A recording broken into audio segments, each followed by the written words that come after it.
Oh, Alléluia. Je vous salue encore une fois, bien-aimés dans le Seigneur, et je suis ému de joie pour les temps merveilleux que le Seigneur nous accorde, pour qu'ensemble nous puissions encore parler de sa parole. Nous allons lire tous ensemble dans l'Évangile selon Saint Jean. Nous lisons au chapitre 9. Nous allons juste lire les 5 premiers versets. Les 5 premiers versets de Jean chapitre 9.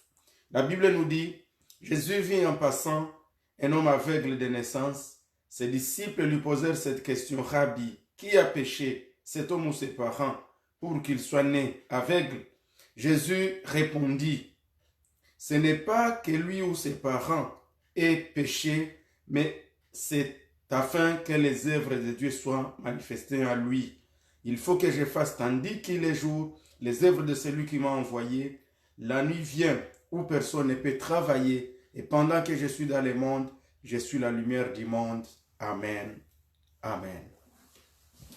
Aujourd'hui, nous allons parler d'un thème qui s'intitule « Il n'y a rien pour rien ».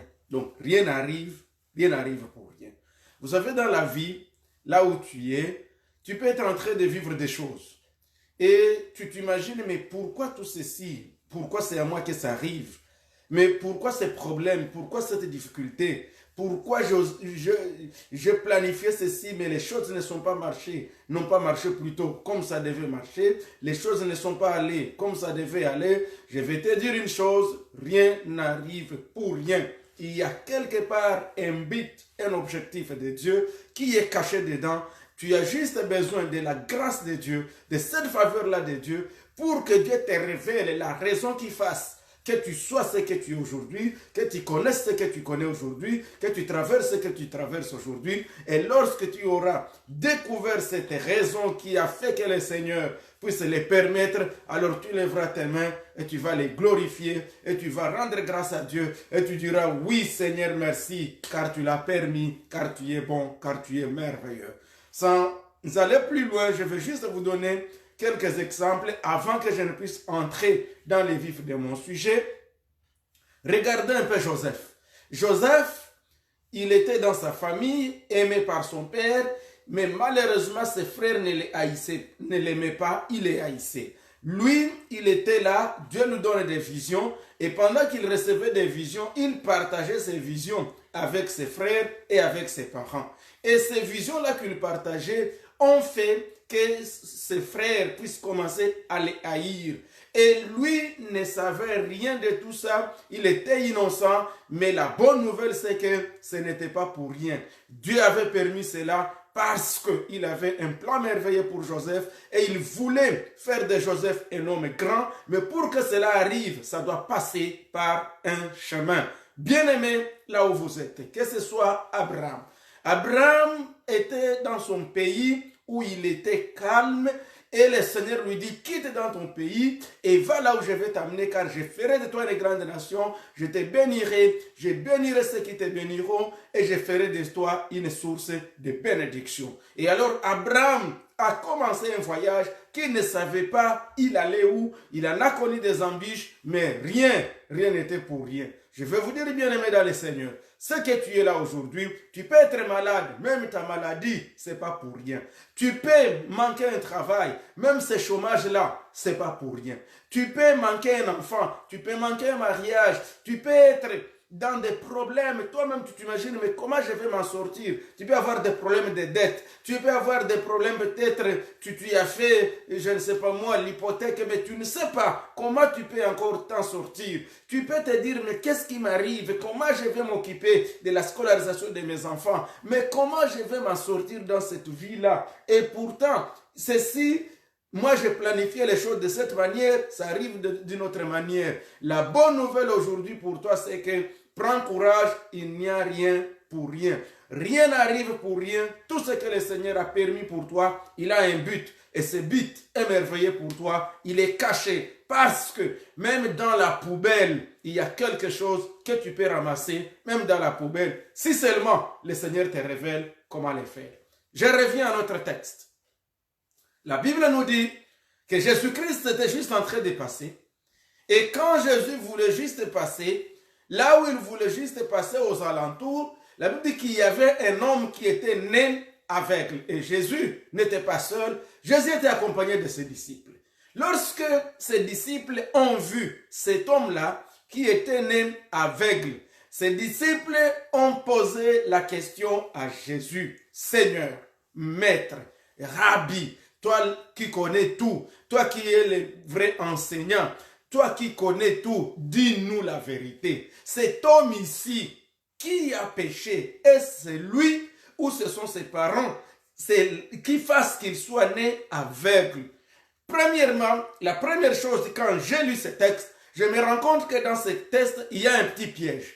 Le piège est tel que, oui, les disciples peuvent ne pas savoir qu'ils piégeaient Jésus, mais la question elle-même est une question piège.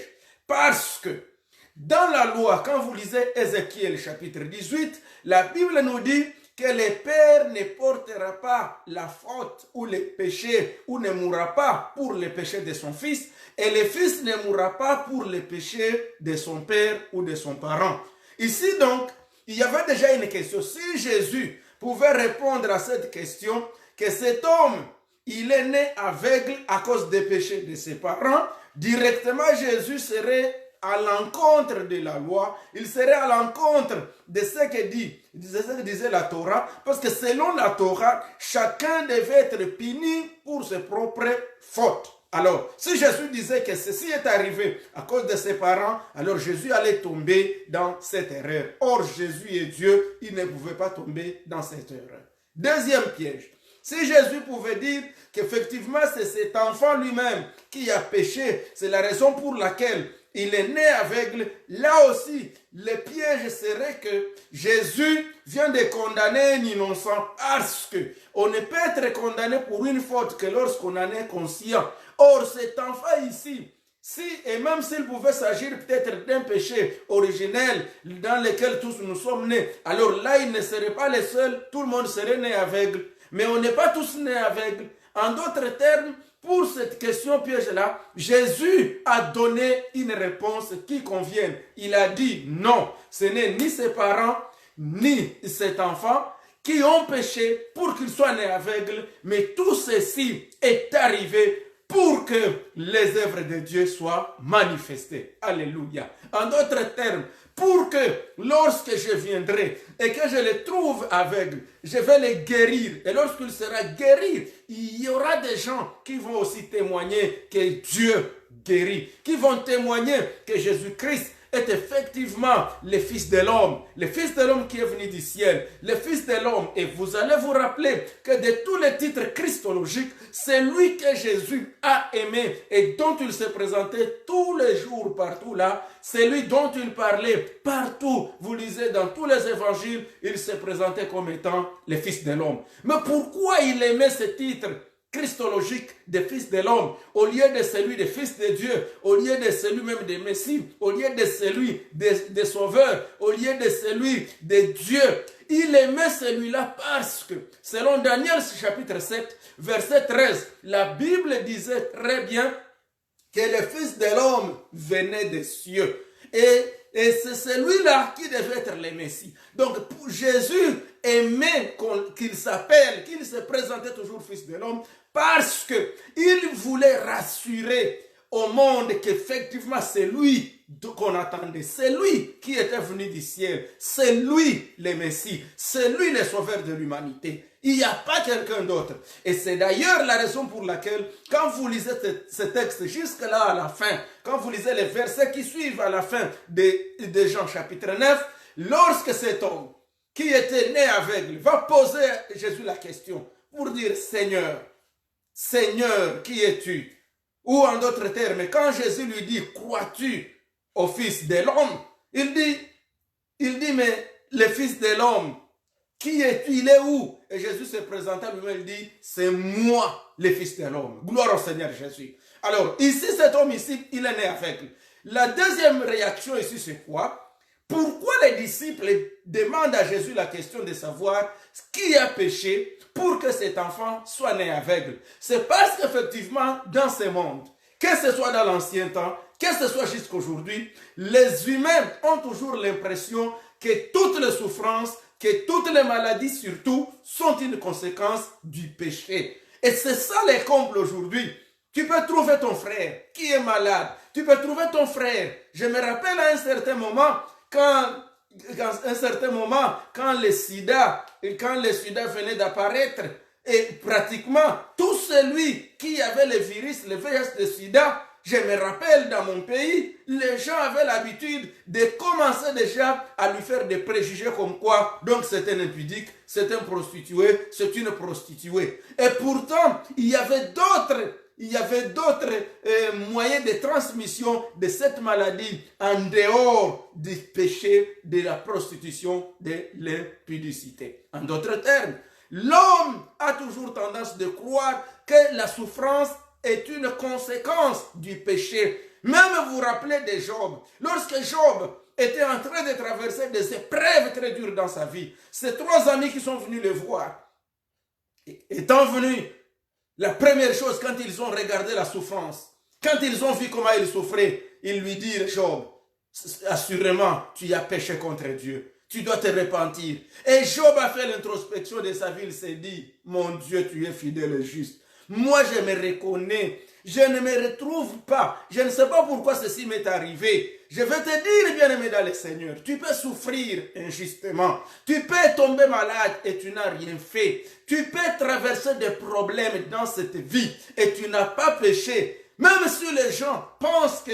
c'est la conséquence du péché, Jésus a voulu corriger. Et il a voulu corriger pour nous montrer qu'il y a des maladies, il y a des choses, il y a des problèmes, il y a des difficultés, il y a des souffrances qui arrivent à des humains qui ne sont pas nécessairement la conséquence du péché. Mais il y en a que le Seigneur lui-même permet pour que son travail soit manifesté. Amen. Je ne sais pas quel est ton cas. Peut-être ce que tu traverses, c'est pour la gloire de Dieu. Peut-être ce que tu traverses, c'est pour que l'œuvre de Dieu soit aussi manifestée. Je voulais juste te dire, rends grâce à Dieu pour ce que tu es. Comprends, fais un peu l'introspection. Si réellement la souffrance que tu traverses, les épreuves que tu es en train de connaître, si réellement ce que tu vis n'est pas une conséquence de tes erreurs, reconnais une chose, que Dieu ne t'abandonnera pas. Il sera avec toi. Souvenez-vous de Marie et de Marthe lorsque Lazare était mort. Elles sont venues, ils ont dit, Seigneur, pourquoi ça? Pourquoi ceci nous est arrivé? Si tu étais là, ton ami ne serait pas mort. Jésus a dit, cette maladie n'est point pour la mort, mais c'est pour la gloire de Dieu. Est-ce que tu sais que ce que tu es, ça peut être pour la gloire de Dieu? Tu peux être malade. Rappelle-toi,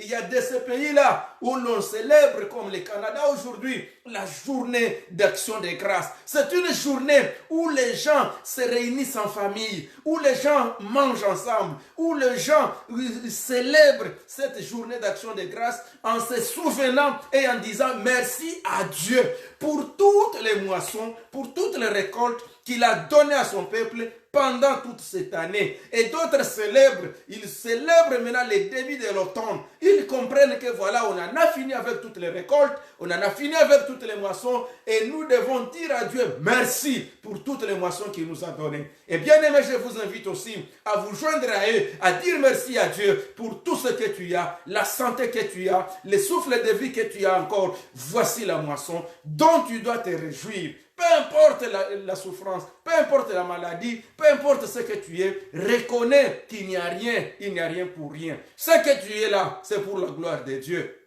Ce que tu traverses, ça peut déclencher la gloire de Dieu. Tu peux être malade, oui, mais tu peux te dire, Seigneur, fais-moi grâce. Si tu me guéris, je vais te témoigner. Et cet homme ici qui était né aveugle, la Bible nous dit, après que Jésus ait répondu à ses disciples, Jésus lui-même, il prit de sa salive, il prit aussi de la poussière, et il en fabriqua, il fait la boue, et il lui fait passer sur les yeux. Et il dit à cet homme-là, va dans les Siloé, et là tu dois te laver. Et lorsqu'il est parti là, il s'est lavé et il est sorti guéri. Alors comme il est sorti guéri, il a commencé à témoigner. Il y a ses voisins, il y a ses amis, il y a les pharisiens, il y a même beaucoup de monde qui sont venus pour lui poser la question. Mais qu'est-ce qui est arrivé?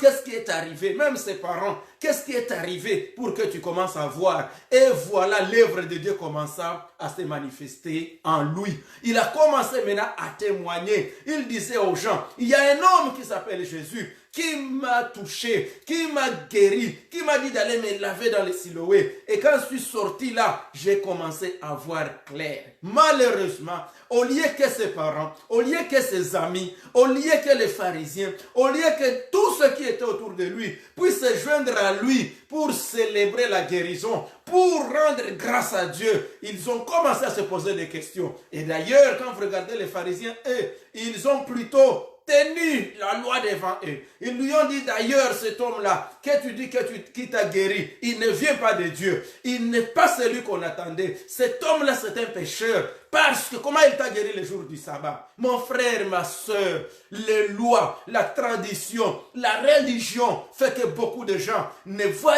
pas la gloire de Dieu se manifester dans leur vie. Et pourtant, ce que tu es, c'est pour que la gloire de Dieu se manifeste. C'est pour que la bénédiction de Dieu se manifeste dans ta vie. Et cet homme, il leur dit, moi je ne sais pas s'il est pécheur ou pas. Je ne sais pas. Moi je sais une chose, que moi j'étais aveugle-né et aujourd'hui je peux voir parce que cet homme-là, il m'a ouvert mes yeux. On lui dit, mais non, rends plutôt gloire à Dieu.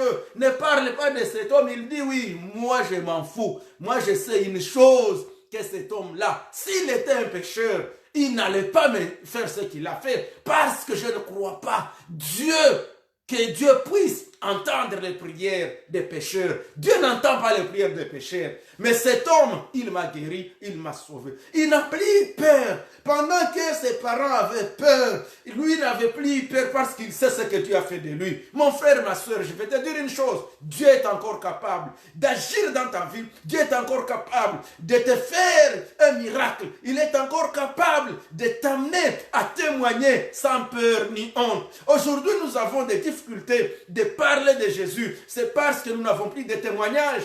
Et ceux qui en ont, nous sommes restés dans les anciens témoignages. Je t'annonce une bonne nouvelle aujourd'hui. Les nouveaux témoignages s'en viennent. Les nouveaux témoignages sont là. Et le Seigneur est encore capable de te faire un nouveau témoignage. Il n'y a rien pour rien. Ce que tu traverses, ce n'est pas pour rien. Seulement saisis cette opportunité. Comment tu vas saisir l'opportunité? Première chose, mets-toi à l'esprit d'abord que ce qui est là, il n'y a rien pour rien. Donc il y a quelque part l'œuvre de Dieu qui doit se manifester. Il y a quelque part un miracle que le Seigneur cache. Il y a quelque part un témoignage que le Seigneur me donnera à partir même de ce que je suis en train de traverser. La deuxième chose que tu dois mettre à l'esprit pour que tu voies la main de Dieu dans ce que tu traverses, bien-aimé dans le Seigneur, oublie les passés. Vous savez, il y a des expériences que nous avons tous connues dans la vie. Je vais te donner mon exemple. Quand tu regardes un peu ici, pour moi, là, j'ai des cicatrices. Les cicatrices que j'ai ici, bien aimé dans le Seigneur, je ne peux plus revenir sur ça. Il y a des choses, les cicatrices sont déjà là, je ne peux plus l'effacer. Il y a des choses que je dois accepter si je veux avancer dans la vie. Il y a des choses, ça ne sert à rien de continuer à lier les gens dans ton cœur. Ton cœur ne doit pas demeurer un dépôt de haine, un dépôt de rancune, un dépôt de ceux-là qui t'ont fait du mal, ceux qui m'avaient blessé, ceux qui t'avaient blessé. Non, tu dois pardonner mon frère, ma soeur. Tu veux voir la guérison de ton âme, la guérison de ton corps, la guérison de ton esprit. Tu dois comprendre qu'il y a des choses que je ne peux plus changer. Ce qui est arrivé, ce que tu ne peux plus changer, accepte-les et évolue. Ne reste pas dans ton passé. Et tu ne peux pas aller dans le passé. Seul Jésus peut aller dans ton passé et rétablir ce qui était détruit. Seul Jésus-Christ peut, même là où ton témoignage était détruit, il est seul qui peut retourner dans ton passé et il peut te nettoyer, il peut te laver de tous les mauvais, de toutes les mauvaises images que les gens ont fait de toi. La deuxième chose, réjouis-toi du présent. Le présent, c'est quoi? Tu respires encore, tu es en vie. Même si tu as connu des chirurgies, même si tu n'as plus qu'un seul pied, même si tu n'as plus qu'une seule main, même si tu n'as plus qu'un seul œil, mais dès lors que tu respires, la Bible nous dit, alléluia, la Bible nous dit que vaut mieux un chien vivant qu'un lion mort. Car il y a toujours de l'espérance pour tout celui qui vit. Pour tout celui qui respire, il y a encore de l'espérance pour toi. Il y a encore de l'espérance pour toi. Donc, dès lors que tu respires encore, réjouis-toi de la vie. Réjouis-toi de la vie. Ne te soucie pas de tout ceci ou cela. La Bible nous dit, si vous avez de quoi manger, vous avez des vêtements, la Bible dit, soyez-en satisfaits. L'élément suivant, mets à l'esprit qu'il y a un avenir encore pour toi. Focalise-toi sur ton avenir. Et ton avenir est garanti par le Seigneur Jésus-Christ. Car la Bible nous dit dans Jérémie 29, 11, car je connais les projets que j'ai formés sur vous, projets de bonheur et non de malheur, pour vous donner un avenir et de l'espérance. Voilà ce que le Seigneur veut pour toi. Il n'y a rien pour rien. Ce que tu vois là, Dieu a quelque chose de merveilleux pour toi. Cet homme ici qui était né aveugle, lorsque les pharisiens lui posaient des questions, lorsque ses parents lui posèrent des questions, lorsque ses voisins lui posèrent des questions, il avait une seule réponse. Il ne se rappelait plus. Il ne disait plus, voilà, moi j'avais souffert tout ce temps ici, tout ce monde ici. Vous ne m'avez même pas amené auprès d'un médecin pour me guérir. Vous ne m'avez même pas soucié de vous. Moi j'étais un mendiant. Mais qu'est-ce que moi j'ai fait dans tout ce qui m'était arrivé? Il ne s'était pas mis à se plaindre. Tu veux voir la main de Dieu, évite les plaintes. Évite les plaintes. Tu n'as pas à accuser qui que ce soit. Tu dois seulement prendre ton mal et comprendre qu'il n'y a que Jésus qui peut te laver les yeux, qui peut lui-même te laver toutes les larmes, qui peut t'essuyer toutes les larmes. C'est Jésus et il est là encore pour toi. Alors, il a des projets merveilleux pour toi, des bons projets pour toi. Oublie le passé. Et Paul dit dans Philippiens 3,14, moi j'ai fait une chose, j'oublie ce qui est en arrière, je me focalise sur ce qui est devant. Donc j'oublie. On m'a déçu, on m'a fait ça et ça, on m'a blessé. C'est vrai, il y a beaucoup de gens qui ont des blessures. Ce sont des maladies, ce sont des blessures. Mais pour que tu puisses voir la main de Dieu, tu dois pardonner tous ceux qui t'ont blessé. Tu dois oublier ça. Tu dois te focaliser sur le devant. C'est vrai, les gens vous ont blessé. Mais je vais te dire une chose, pour réussir la vie, on a toujours besoin de faire confiance aux gens. Tu peux encore essayer, même si ton mariage a été rompu, même si ton mari là t'avait déçu, même si cette femme là t'avait découragé, t'avait déçu. C'est pas une raison pour conclure que tous les hommes sont méchants, toutes les femmes sont mauvaises. Je comprends que toutes les personnes de cette tribu, de cette race sont de cette manière. Non mon frère, il n'y a rien pour rien. Tout ce que Dieu a permis, il y a quelque part ton bien qui est caché là. Si seulement tu peux dire, Seigneur, fais-moi grâce, pardonne-moi, aide-moi mon Dieu, mon roi, soutiens-moi encore. Et la Bible nous dit, quand nous lisons dans Jérémie chapitre 17, verset 14, il dit, guéris-moi Seigneur, et je serai complètement guéri. Tu as besoin que le Seigneur te guérisse, qu'il guérisse tes blessures, qu'il guérisse tout ce que tu es en train de vivre. Beaucoup de gens ont des blessures internes et ont été blessés par les parents, blessés par les enfants, blessés par le mari ou l'épouse, blessés par la situation, blessés par plein de choses. Il y a des gens qui sont blessés dans leur vie. Mais je vais te dire, demande du Seigneur, guéris-moi. Guéris-moi. Et la Bible nous dit très bien dans le psaume 103, verset 1er jusqu'à 5, il dit, mon âme bénit l'Éternel, que tout ce qui est en moi bénisse son saint nom. C'est lui qui te guérit de toutes tes maladies. C'est lui qui secourt ton âme. C'est lui qui te fortifie. Et la Bible dit, dans leur détresse, ils invoquèrent l'Éternel et il envoya sa parole. Et sa parole les guérit et les fit sortir de la fosse. Ça c'est Psaume 107, verset 20. Que le Seigneur te sorte de ta fosse, que le Seigneur t'aide, que le Seigneur te guérisse de ce que tu es en train de traverser. Qu'il t'amène à comprendre le pourquoi il a permis cela. Amen. Et ceci, c'est lorsque Joseph était premier ministre en Égypte qu'il a compris. Oh, je comprends. Je comprends pourquoi Dieu me donnait les visions. Je comprends pourquoi Dieu avait permis que mes frères me haïssent. Je comprends pourquoi on m'avait vendu. Je comprends pourquoi j'étais jeté en prison en Égypte. Je comprends maintenant. On ne comprend qu'après avoir eu le témoignage. Donc tu n'as pas à te poser des questions. Dis Seigneur, fais-moi grâce, je vais arriver jusqu'au bout. Je vais arriver jusqu'au bout. Je vais aussi voir l'ouverture, la sortie du tunnel. Je vais voir ça. Cet aveugle né ici, c'est lorsque il a recouvert les yeux qu'il a compris. Oh, et c'est alors que les disciples ont compris qu'effectivement, il était né aveugle. C'était pas à cause du péché, mais c'était pour que l'œuvre de Dieu soit manifestée en lui. Que l'œuvre de Dieu se manifeste en toi, que l'œuvre de Dieu se manifeste dans ta famille, que l'œuvre de Dieu se manifeste dans tes affaires, que l'œuvre de Dieu se manifeste dans ta maladie, que l'œuvre de Dieu se manifeste dans tes faiblesses et dans tes échecs. Au nom du Seigneur Jésus. Amen. Amen. Que Dieu vous bénisse. Je vous souhaite une bonne soirée et la grâce de Dieu avec vous au nom de Jésus. Amen. Amen. Alors je veux prier pour vous. Seigneur Dieu, je te présente tous mes bien-aimés, tous ceux qui suivent cette vidéo et ceux qui vont la suivre après. Seigneur Dieu, tu es bon et tu es merveilleux. Selon ta parole que nous venons de lire, tout ce qui nous arrive, si nous sommes dans ta volonté, Seigneur, c'est pour que tes œuvres soient manifestées. Manifeste tes œuvres, Seigneur, au milieu de ton peuple. Tu sais tout un chacun. Je ne connais pas à qui je parle, mais toi, tu sais à qui tu parles. Toi, tu connais qui est-ce que tu veux qu'il suive cette vidéo. Qui est-ce que tu veux qu'il l'écoute. Et tu sais son problème. C'est que je te prie, papa, c'est que tu lui rendes visite. C'est que tu te manifestes en lui. C'est que tu l'amènes au niveau de témoigner comme Joseph pour dire, vous avez planifié me faire du bien, du mal, mais le Seigneur l'a changé en bien. Oui, Seigneur, tu peux encore changer le mal de tes enfants en bien. Tu peux encore changer la maladie en guérison. Tu peux encore changer la souffrance en joie. Tu peux encore, Seigneur, donner le témoignage à tes enfants. C'est ce que je te demande. Fais-le et la gloire sera à toi seul. Pas à un homme, mais à toi, Seigneur. Au nom de Jésus. Amen. Amen. Que Dieu vous bénisse. Au nom du Seigneur Jésus. Amen. Bye.